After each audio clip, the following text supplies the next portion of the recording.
দীর্ঘ 10 বছর পর্যন্ত ভাঙ্গল এইভাবে আস্তে আস্তে ভাঙতে বহু জমি জমা মানুষের ক্ষয়ক্ষতি হয়েছে। বাড়িঘর, বহুত বাড়িঘর, কয়েকশো বাড়িঘর আর কি নদীতে গেছে। জমির কোনো পরিমাণ নাই যে কত জমি গেছে, সবই ভাজিয়ে গেল উত্তর লামছড়ির মানুষের। এখন তো সব নিয়ে আর কি ওই কোনো রকমের 2-1জনের বাড়ি আছে, বিভিন্ন এলাকায় গেছে। কেউ চরমনাই, কেউ দূরে দূরে চলিয়ে গেছে, কেউ জমি রাখতে নাই, কেউ আছে একটু রাস্তার পাশে, কেউ আশ্রমে গেছে, বিভিন্ন রকমের আর কি। এখন কিছু লোক আছে এতই দুর্ভোগ, রাস্তাঘাট নাই। এই প্রত্যেক জোয়ারে সব তলাই যায় বাড়িঘর, যে কয়টা গৃহস্থ আছে হ্যান্ডা।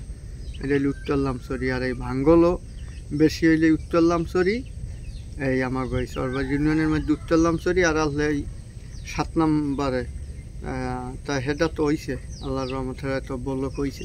এখন বেশি হইলে আমাকে সরবার ইউনিয়নের মধ্যে এই উত্তর লামছড়িটাই এককাল বেশি ক্ষতিগ্রস্ত। ওদিকে হরিবের ঈদের বাধা আর এদিকে চরমনাই ছোড়া, এর মধ্যে সবই ভাঙতে আছে। আর কাজও আরম্ভ হয়েছে ওই মাথায় দিয়া, তো এখন আর কি আপাতত মনে হয় যে বন্ধ। এই আমাকেও কিছু জমি জমা গেছে নদীতে, বাড়ি গেছে। আমার বাপ দাদার একটু বাড়ি আনলে সেই আর কি নদীতে গেছে, আছে একটু কোনো মা বাপের কয়বর্দু আছে রাস্তার পাশে, আর তার নদীতে গেছে। এই আমার এই ক্ষয়ক্ষতি সেই এমনি আমার নালি জমি টমি ছিল না তেমন, আর হ্যাঁ যায় নাই, ওই বাড়ি যেই গেছে। আর বাড়ির লগে কিছু জমি আনলো ইয়ে গেছে। আর অন্য মানুষের বহুত ক্ষতি হয়েছে। এই যাতায়াতে মনে করেন এই কোনো রকমের যখন ডালি করে তখন একটু মোটামুটি আর কি যাওয়া যায়। আর ওই জয়তে তো মনে করেন নৌকা ডুম লইয়া কেউ একটু যাতায়াতে নৌকায় করে, বা কেউ যাইতে পারে না, এইভাবেই আছে আর কি। এই রাস্তাটা মনে করেন অন্তত এখন যে অবস্থায় আছে আর 500-200 লাগে। মনে করেন এই কামাই পানিতে তলাই যায়, গত বন্যায় তো সবই ছিটতে মুটতে গেছে। চলতে ফেরতে খুবই মানুষের কষ্ট এই লামছড়ির মানুষের। আমাদের দাবি তো মনে করেন এই রাস্তাটা যদি হইতে, আর এই ভাঙ্গলের কাজ তো মনে হয় আল্লাহর রহমত হইতে পারে বা হইবে না, এটা তো পাস করা। এখন আপাতত বন্ধ, কিন্তু এখন এই রাস্তাটা যদি হইতে তাইলে মনে করেন একটু হানের মাসে চলতে ফেরতে ভালো হইতে, সুবিধা হইতে। আর ব্লকের কাম তো শুরু হয়েছে। খুব পরিমাণ কষ্ট আছে আমাদের, যাতায়াত খুব কষ্ট হয় এই রাস্তাঘাটে। বাচ্চা পোলাপান, এই যে সামনে একটা প্রতিষ্ঠান আছে মাদ্রাসা আসতে পারে না, এই চার দিয়ে আসা যাওয়া করতে অনেক রকমের সমস্যা হইতে আছে।